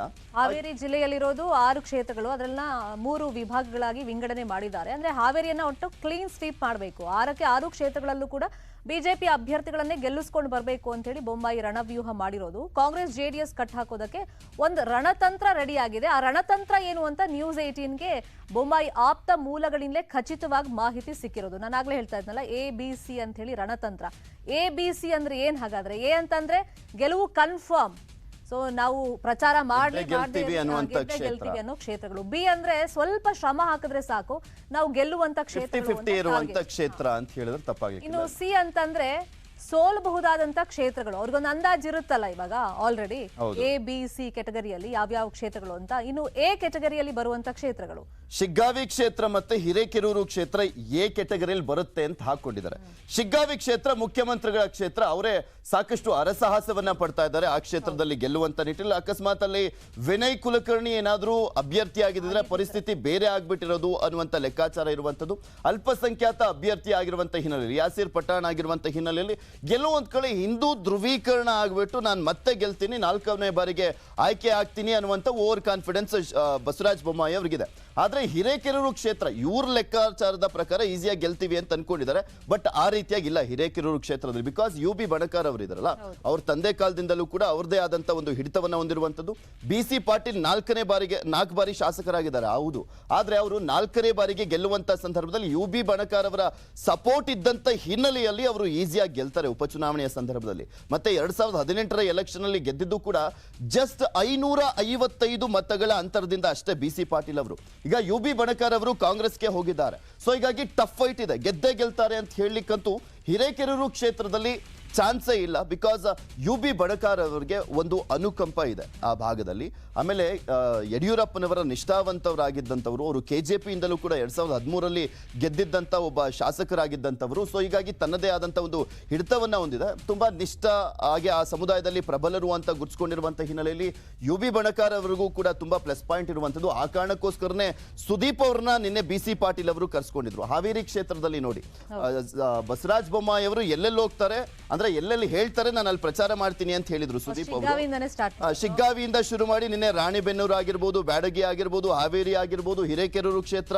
ಬೊಮ್ಮಾಯಿ ಅವರು ತನ್ನ ಒಂದು ಜಿಲ್ಲೆಯಲ್ಲಿ ಹೆಚ್ಚಿನ ಸ್ಥಾನವನ್ನ ಗೆಲ್ಲುವಂತ ಸವಾಲು ಎಷ್ಟರ ಮಟ್ಟಿಗೆ ಇದೆ ಅನ್ನೋದನ್ನ ನಾವು ಸುದೀಪ್ ಅವರು ಜಿಲ್ಲೆಯಲ್ಲಿ ಸುತ್ತಿದ್ರಲ್ಲ ಅದರಲ್ಲೇ ನೋಡ್ಬೋದಾಗಿದೆ ಎಕ್ಸಾಂಪಲ್ ಅನ್ನ.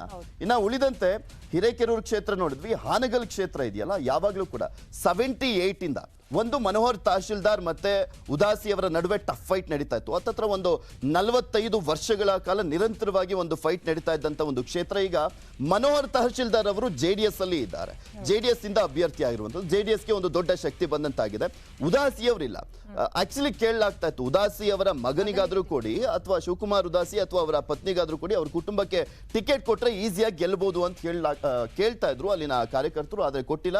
ಉಪಚುನಾವಣೆಯಲ್ಲಿ ಸೋತಂತ ಶಿವರಾಜ್ ಸಜ್ಜನ್ ಅವರಿಗೆ ಟಿಕೆಟ್ ಅನ್ನ ಕೊಡಲಾಗಿದೆ. ಶ್ರೀನಿವಾಸ್ ಮಾನೆ ಅವರು ಉಪಚುನಾವಣೆಯ ಸಂದರ್ಭದಲ್ಲೇ, ಇಡೀ ಸಂಪುಟ ಇದ್ದಂತ ಸಂದರ್ಭದಲ್ಲಿ, ಸರ್ಕಾರ ಇದ್ದಂತ ಸಂದರ್ಭದಲ್ಲೇ ಈಸಿಯಾಗಿ ಗೆದ್ಬಿಟ್ರು. ಅಲ್ಲಿ ಈ ಬಾರಿ ಯಾವ ರೀತಿಯಾಗಿ ಎದುರಿಸ್ತಾರೆ ಶಿವರಾಜ್ ಸಜ್ಜನ್ ಅವರು ನೋಡ್ಬೇಕು. ಸ್ವಲ್ಪ ಗೆಲ್ಲೋಕೆ ಕಷ್ಟವಾಗಿರುವಂತ ಕ್ಷೇತ್ರ ಅಂದ್ಬಿಟ್ಟು ಬೊಮ್ಮಾಯಿ ಅವರೇ ಸಿ ಕ್ಯಾಟಗರಿ. ಆಮೇಲೆ ಹಾವೇರಿ ಕ್ಷೇತ್ರ ಇದೆಯಲ್ಲ ಶರ್ಮಿತಾ, ಅಲ್ಲಿ ಗವಿಸಿದ್ದಪ್ಪ ದ್ಯಾಮಣ್ಣ ಅವರು ಈಗ ಅವರಿಗೆ ಅಚ್ಚರಿ ರೀತಿಯಲ್ಲಿ ಟಿಕೆಟ್ ಘೋಷಣೆ ಆಗಿದ್ದು. ನೆಹರು ಓಲೇಕರ್ ಅವರು ಅಲ್ಲಿ ನ್ಯೂಟ್ರಲ್ ಆಗಿದ್ದಾರೆ. ಅವ್ರು ಏನ್ ಮಾಡ್ತಾರೆ ಅನ್ನುವಂಥದ್ದನ್ನ ಕಾದು ನೋಡ್ಬೇಕು.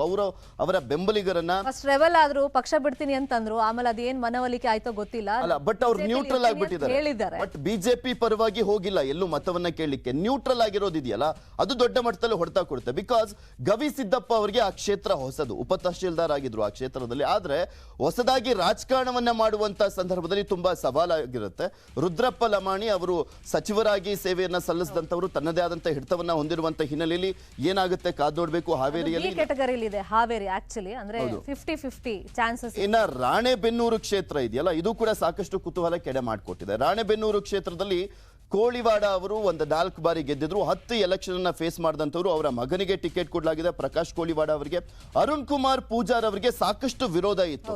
ಒಂದು ಬಿಜೆಪಿಯಲ್ಲೇ ಇದ್ದಂತ ಸಂತೋಷ್ ಪಾಟೀಲ್ ಅವರು ಪಕ್ಷೇತರವಾಗಿ ನಿಂತ್ಕೊಂಡಿದ್ದಾರೆ. ಇನ್ನ ಬಿಜೆಪಿಯಿಂದ MLC ಆಗಿದ್ದಂತ ಆರ್ ಶಂಕರ್ ಅವರು ಈ ಬಾರಿ NCP ಇಂದ ನಿಂತ್ಕೊಂಡಿರುವಂತದ್ದು. ಕಳೆದ ಬಾರಿ ಪಕ್ಷೇತರ, ಈ ಬಾರಿ NCP ಇಂದ ನಿಂತಿರುವಂತ ಹಿನ್ನೆಲೆಯಲ್ಲಿ ಅಲ್ಲಿ ಬಹುಕೋನ ಸ್ಪರ್ಧೆ ಏರ್ಪಟ್ಟಿದೆ. ತ್ರಿಕೋನ ಅಲ್ಲ, ಬಹುಕೋನ ಸ್ಪರ್ಧೆ ಏರ್ಪಟ್ಟಿರುವಂತ ಹಿನ್ನೆಲೆಯಲ್ಲಿ ಅರುಣ್ ಕುಮಾರ್ ಪೂಜಾರ್ ಅವರು ಗೆದ್ದೇ ಗೆಲ್ತಾರೆ ಅಂತ ಹೇಳಲಿಕ್ಕೆ ಆಗೋದಿಲ್ಲ. ಸೊ ಹೀಗಾಗಿ ಬಸವರಾಜ ಬೊಮ್ಮಾಯಿ ಅವರಿಗೆ ತನ್ನ ತವರು ಜಿಲ್ಲೆಯಲ್ಲಿ ಹೆಚ್ಚಿನ ಸ್ಥಾನಗಳನ್ನ ಗೆದ್ದು ತನ್ನ ಪ್ರತಿಷ್ಠೆಯಲ್ಲಿ ಗೆಲ್ಲಬೇಕಾಗಿದೆ. ಏನಾಗುತ್ತೆ ಅನ್ನುವಂಥದ್ದನ್ನ ಕಾದು ನೋಡಬೇಕು. ಇದೇ ವಿಚಾರವಾಗಿ ಇನ್ನಷ್ಟು ಡೀಟೇಲ್ ಆಗಿ ಇನ್ಫಾರ್ಮೇಶನ್ ಕೊಡೋದಕ್ಕೆ ನೇರ ಸಂಪರ್ಕದಲ್ಲಿ ಜಾಯಿನ್ ಆಗಿದ್ದಾರೆ ನಮ್ಮ ರಿಪೋರ್ಟರ್ ರಮೇಶ್. ABC ಅಂತ ಕೆಟಗರಿ ಏನೋ ಮಾಡ್ಕೊಂಡ್ಬಿಟ್ಟಿದ್ದಾರೆ, ಅದಕ್ಕೆ ಟೈಮ್ ಇಲ್ಲ. ಈಗ ಎಫರ್ಟ್ ಹಾಕೋ ನಿಟ್ಟಿನಲ್ಲಿ ಆಗಿರ್ಬೋದು ಅಥವಾ ಅದನ್ನ ಯಾವ ರೀತಿ ಸ್ಟ್ರಾಟಜಿಗಳನ್ನ ರೂಪಿಸ್ಕೊಳ್ಬೇಕು ಆ ನಿಟ್ಟಿನಲ್ಲಿ ನೋಡೋದಾದ್ರೆ, ಬಸವರಾಜ ಬೊಮ್ಮಾಯಿ ಅವರಿಗೆ ಅವ್ರ ನೇತೃತ್ವದಲ್ಲೇ ಈ ಚುನಾವಣೆ ಹೋಗಿರೋದ್ರಿಂದ, ಮುಖ್ಯಮಂತ್ರಿ ಆಗಿರೋದ್ರಿಂದ ಬಹುದೊಡ್ಡ ಚಾಲೆಂಜ್ ಇದೆ. ಆ ಚಾಲೆಂಜ್ ಅನ್ನ ಹೇಗೆ ನಿಭಾಯಿಸ್ತಾ ಇದ್ದಾರೆ ಹಾಗಾದ್ರೆ? ಶರ್ಮಿತಾ, ನೀವೇನೇ ಹೇಳಿದ್ರಿ ಇದು ಅಕ್ಷರಶಃ ಸತ್ಯ ಅಂತಾನೆ ಹೇಳ್ಬೋದು. ಅಂದ್ರೆ ಬಸವರಾಜ ಬೊಮ್ಮಾಯಿ ಅವರಿಗೆ ಇದು ತುಂಬಾ ಪ್ರತಿಷ್ಠೆಯಾಗಿರ್ತಕ್ಕಂಥ ಪ್ರಶ್ನೆ ಆಗಿರುವಂತದ್ದು. ಅಂದ್ರೆ 2018 ನಂತರ ಏನು ಬೈ ಎಲೆಕ್ಷನ್ ನಡೀತು, ಹಾನಗಲ್ ಒಂದು ಬೈ ಎಲೆಕ್ಷನ್. ಈ ಒಂದು ಬೈ ಎಲೆಕ್ಷನ್ ಅಲ್ಲಿ ಸರ್ಕಾರಕ್ಕೂ ಮತ್ತು CM-ಕ್ಕೂ ಏನಂತಂದ್ರೆ ಮುಖಭಂಗ ಆಗುವಂತೆ ಅಲ್ಲಿ ಕಾಂಗ್ರೆಸ್ ಅಭ್ಯರ್ಥಿ ಶ್ರೀನಿವಾಸ್ ಮಾನೆ ಗೆಲುವನ್ನು ಸಾಧಿಸಿದ್ರು. ಹೀಗಾಗಿ ಈಗ ನಾನು CM ಆಗಿದ್ದೇನೆ, ಜೊತೆಗೆ ಏನಂತಂದ್ರೆ CM ಆಗಿ ನಾನು ಸಂಪೂರ್ಣವಾಗಿ ಈಗಾಗಲೇ CM ಆದಾಗಿನಿಂದ ಇಲ್ಲಿ ತನಕ ಸಂಪೂರ್ಣವಾಗಿ ಅವಧಿ ಮುಗಿಸಿದ್ದೇನೆ. ಇವಾಗ ಏನಂತಂದ್ರೆ ನಾನು ಅಭ್ಯರ್ಥಿಗಳನ್ನ ಗೆಲ್ಲಿಸಬೇಕು, ಜೊತೆಗೆ ಬಿಜೆಪಿ ಪಕ್ಷವನ್ನ ಗೆಲ್ಲಿಸಬೇಕು ಎಂಬ ನಿಟ್ಟಿನಲ್ಲಿ ಅವರು ಈಗ ಒಂದು ಸ್ಟ್ರಾಟಜಿಯನ್ನ ಯೂಸ್ ಮಾಡ್ತಾ ಇದ್ದಾರೆ. ಒಂದು ಪಕ್ಕಾ ಪ್ಲಾನ್ ಅನ್ನು ಕೂಡ ರೂಢಿಸಿಕೊಂಡಿದ್ದಾರೆ. ಜಿಲ್ಲೆಯಲ್ಲಿ ಇರುವಂತಹ 6 ಕ್ಷೇತ್ರಗಳಲ್ಲಿ. ನಮ್ಮ ಪ್ರತಿನಿಧಿಯ ಸಂಪರ್ಕ ಡಿಸ್ಟರ್ಬೆನ್ಸ್ ಇದೆ. ಥ್ಯಾಂಕ್ ಯು ರಮೇಶ್ ನಿಮ್ಮೆಲ್ಲ ಮಾಹಿತಿಗಾಗಿ. ಇಲ್ಲಿ ಶರ್ಮಿತಾ, ಬೊಮ್ಮಾಯಿ ಅವರು ಅನ್ನೋದಕ್ಕಿಂತ ನಾನು ಹೇಳ್ತಾ ಇದ್ನಲ್ಲ, ಯಡಿಯೂರಪ್ಪನವ್ರು ಮುಖ್ಯಮಂತ್ರಿಗಳಾಗ್ತಾರೆ ಅನ್ನುವ ಕಾರಣಕ್ಕೋಸ್ಕರ ಅಲ್ಲಿ 5 ಸ್ಥಾನಗಳನ್ನ ಕನೆಕ್ಟ್ ಆಗಿದಾರಂತೆ. Please go ahead Ramesh.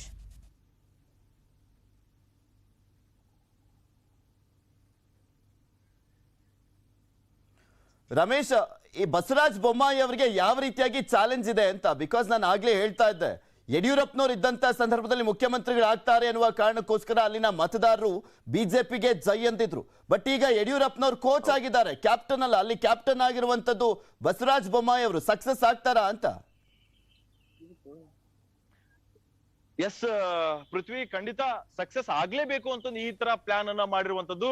ಈಗಾಗಲೇ ಅವರು ತಮ್ಮ ಕ್ಷೇತ್ರವನ್ನು ಮತ್ತು ಹಿರೇಕೆರೆ ಕ್ಷೇತ್ರವನ್ನ ಈಗಾಗಲೇ ನಾವು ಗೆಲ್ತೇವೆ ಅನ್ನೋ ಒಂದು ಕಾನ್ಫಿಡೆನ್ಸ್ ಬಂದಿದೆ. ಹೀಗಾಗಿ 50-50 ಇರುವಂತಹ ಬ್ಯಾಡಿಗೆ ಆಗಿರ್ಬೋದು, ಈಗ ರಾಣೆಬೆನ್ನೂರು ಆಗಿರ್ಬೋದು, ಜೊತೆಗೆ ಹಾನಗಲ್ ಕ್ಷೇತ್ರಗಳಲ್ಲಿ ಯಾವ ರೀತಿ ನಾವು ಗೆಲ್ಲಬೇಕು ಅನ್ನೋದನ್ನ ಸ್ಟ್ರಾಟಜಿ ಯೂಸ್ ಮಾಡ್ತಾ ಇದ್ದಾರೆ. ಇನ್ನು C ಕ್ಯಾಟಗರಿಯಲ್ಲಿ ಏನು B ಕ್ಯಾಟಗರಿಯಲ್ಲಿ ಇರುವಂತಹ ಏನು ಹಾವೇರಿ ಮೀಸಲು ಕ್ಷೇತ್ರ ಇದೆ, ಅಲ್ಲಿ ಎಫರ್ಟ್ ಹಾಕ್ಬೇಕು. C ಕ್ಯಾಟಗರಿಯಲ್ಲಿ ಇರುವಂತಹ ಕ್ಷೇತ್ರಗಳಲ್ಲಿ ಸ್ಟಾರ್ ಪ್ರಚಾರಕರು ಯಾರಿದ್ದಾರೆ, ಜೊತೆಗೆ ಸಮುದಾಯದ ಸ್ವಾಮೀಜಿಗಳು ಯಾರ್ಯಾರಿದ್ದಾರೆ, ಸೊ ಯಾವೆಲ್ಲ ನಾಯಕರನ್ನ ಕರ್ಕೊಂಡು ಬರ್ಬೇಕು ಅನ್ನುವ ಒಂದು ರಣತಂತ್ರವನ್ನ ಯೂಸ್ ಮಾಡ್ತಾ ಇದ್ದಾರೆ. ಸೊ ಹೀಗಾಗಿ ಮೇ 7ನೇ ತಾರೀಕಿಗೂ ಕೂಡ ನರೇಂದ್ರ ಮೋದಿ ಅವರು ಹಾವೇರಿ ಜಿಲ್ಲೆಯಲ್ಲಿ ಕ್ಯಾಂಪೇನ್ ಮಾಡ್ತಾರೆ.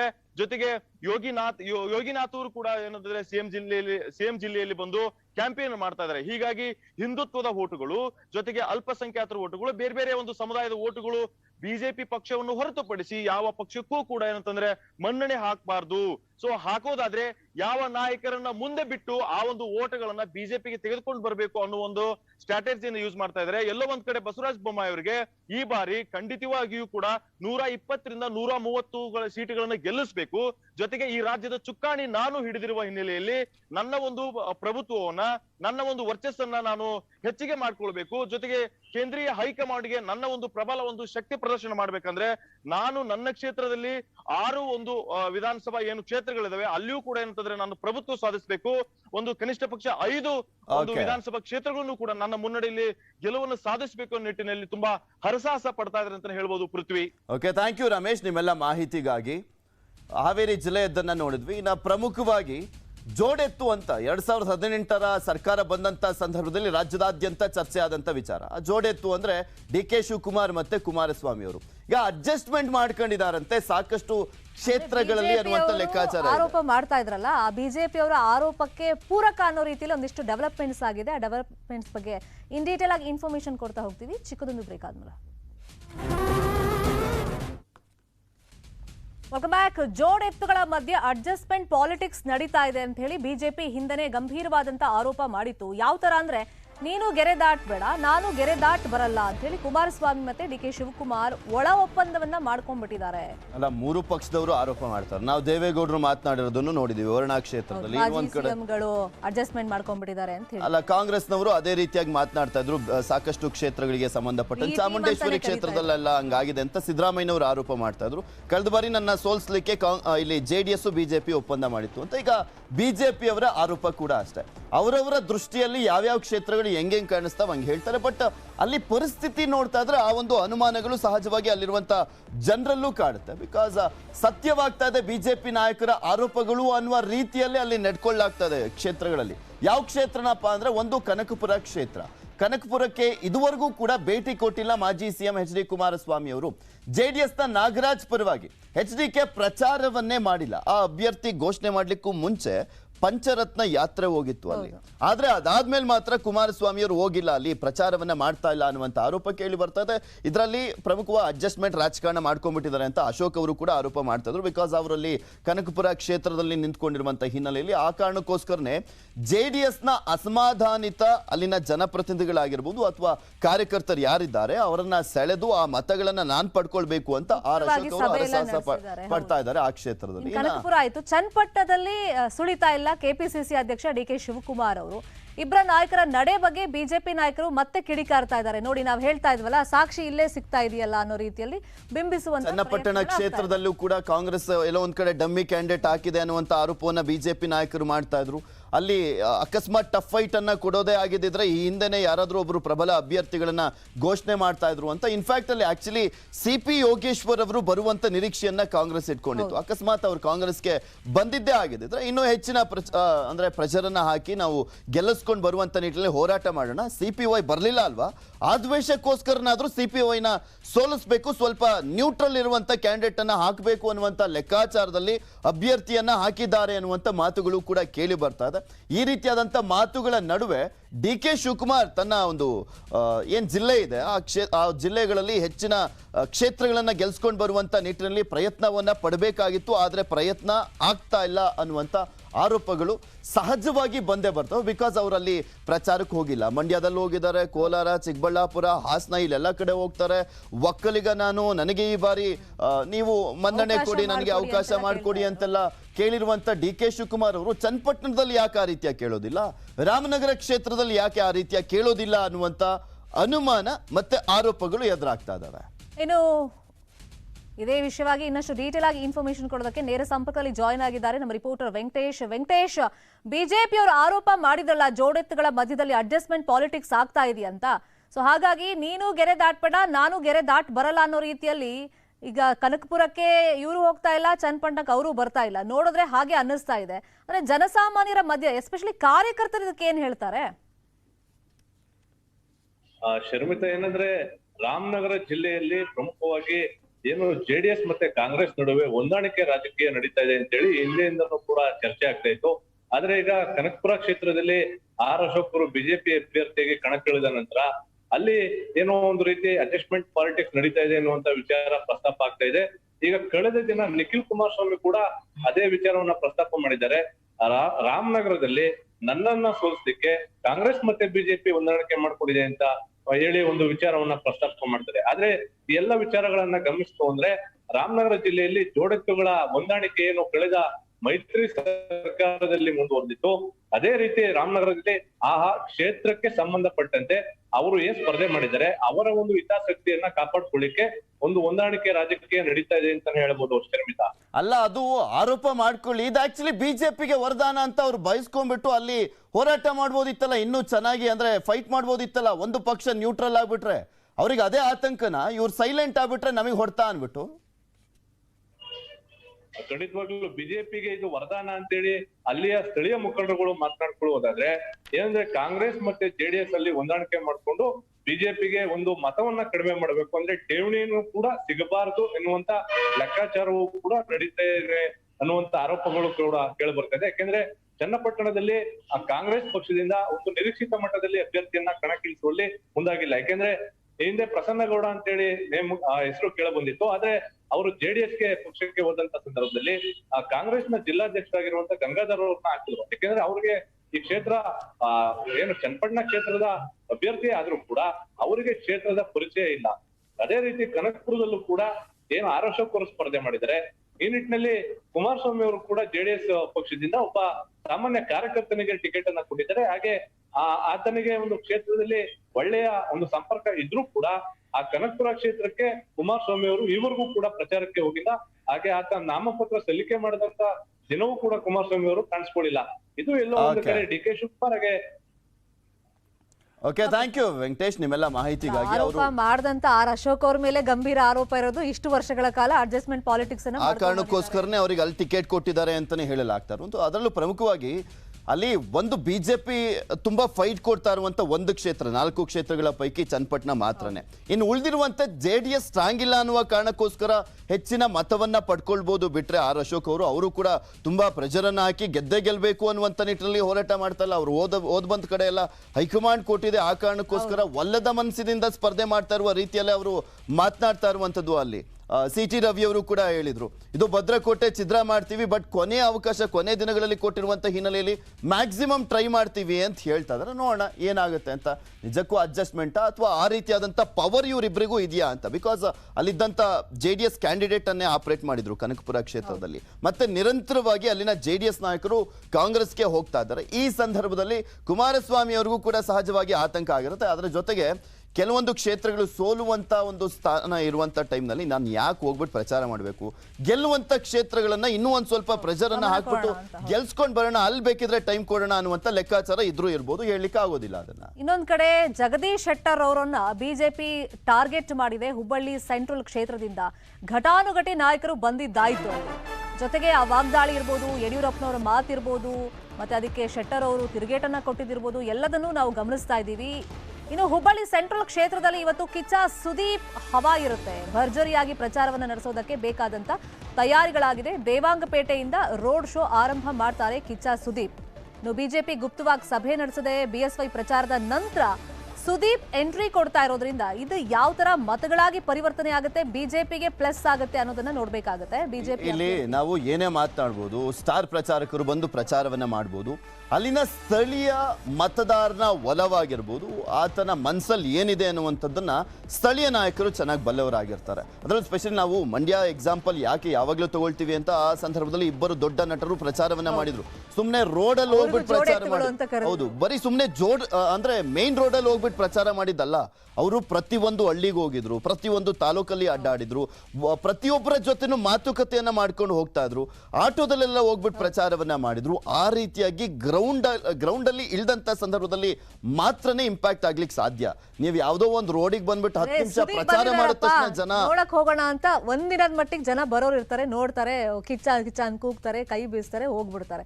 ಬಟ್ ಅದ್ ಮತಗಳಾಗಿ ಪರಿವರ್ತನೆ ಆಗ್ಬೇಕಲ್ಲ, ಅದು ಅಲ್ಲ ಇದು ಅದೇ ಯಾವಾಗ್ಲೂ ಇದಕ್ಕೆ ಈ ಕಾರಣಕ್ಕೋಸ್ಕರ ಈ ಸ್ಟಾರ್ ಓದಂತ ಸಂದರ್ಭದಲ್ಲಿ ಚರ್ಚೆ ಆಗೋದು. ನಾವು ಯಾವಾಗ್ಲೂ ಒಂದು ಎಕ್ಸಾಂಪಲ್ ಅನ್ನ ಕೊಡ್ತೀವಿ. ತುಂಬಾ ಪೀಕಲ್ ಇದ್ದಂತ ಸಮಯ ಅಂಬರೀಷ್ ಅವರು 1996ರಲ್ಲಿ ದೇವೇಗೌಡರು ಮುಖ್ಯಮಂತ್ರಿಗಳಾಗಿರ್ತಾರೆ, ಅದಾದ್ಮೇಲೆ ಅವರು ಪ್ರಧಾನಮಂತ್ರಿಗಳಾಗ್ತಾರೆ 96ರ ಸಂದರ್ಭದಲ್ಲಿ. ಆ ಕ್ಷೇತ್ರಕ್ಕೆ ಅಂಬರೀಷ್ ಅವರನ್ನ ನಿಲ್ಲಿಸಲಾಗುತ್ತೆ. ತುಂಬಾ ಪೀಕಲ್ ಇದ್ದಂತ ಟೈಮ್ ಅದು. ಅಂಬರೀಷ್ ಅವರು ಆ ಟೈಮ್ನಲ್ಲಿ ನಿಂತ್ಕೊಳ್ತಾರೆ. ಅದು ದೇವೇಗೌಡರು ಹೋದಂತ ಕ್ಷೇತ್ರ, JDS ಇಂದ ನಿಂತ್ಕೊಂಡಿರ್ತಾರೆ, ಲಿಂಗಪ್ಪನವರು ಕಾಂಗ್ರೆಸ್ ಇಂದ ನಿಂತಿರ್ತಾರೆ. ಆ ಟೈಮ್ನಲ್ಲೇ ಅಂಬರೀಷ್ ಅವರು ಸೋತ್ ಬಿಡ್ತಾರೆ. ಅಷ್ಟೊಂದು ದೊಡ್ಡ ಜನಪ್ರಿಯ ನಟನಾಗಿದ್ರು ಕೂಡ ಸೋಲನ್ನ ಕಾಣ್ತಾರೆ. ಅಂದ್ರೆ ಜನರು ನಮಗೆ ಯಾವ ರೀತಿಯಾಗಿ ಸಂಪರ್ಕದಲ್ಲಿ ಇದಾರಪ್ಪ ಈ ಸ್ಥಳೀಯ ನಾಯಕ ಅನ್ನುವಂಥದ್ದನ್ನು ನೋಡ್ತಾರೆ. ಬಿಟ್ರೆ ಇವ್ರು ಎಷ್ಟು ದೊಡ್ಡ ನಟ, ನಮ್ಮ ಜೊತೆ ನಿಜವಾಗ್ಲೂ ಇರ್ತಾರ, ನಮ್ಮ ಸಮಸ್ಯೆಗಳಿಗೆ ಸ್ಪಂದಿಸ್ತಾರ ಅನ್ನುವಂಥದ್ದನ್ನ ಕೂಡ ಥಿಂಕ್ ಮಾಡುವ ಲೆವೆಲ್ಗೆ ಪ್ರಬುದ್ಧರಿದ್ದಾರೆ. ನೋಡ್ಬೇಕು. ಒಟ್ಟಿನಲ್ಲಿ ಕಿಚ್ಚನ ಮುಖಾಂತರ ನಾವೇನೋ ಒಂದ್ ಸ್ವಲ್ಪ ಹೋಪ್ಸ್ ಇಟ್ಕೊಳ್ಬಹುದು ಅಂತ BJP ಅನ್ಕೊಂಡಿದೆ.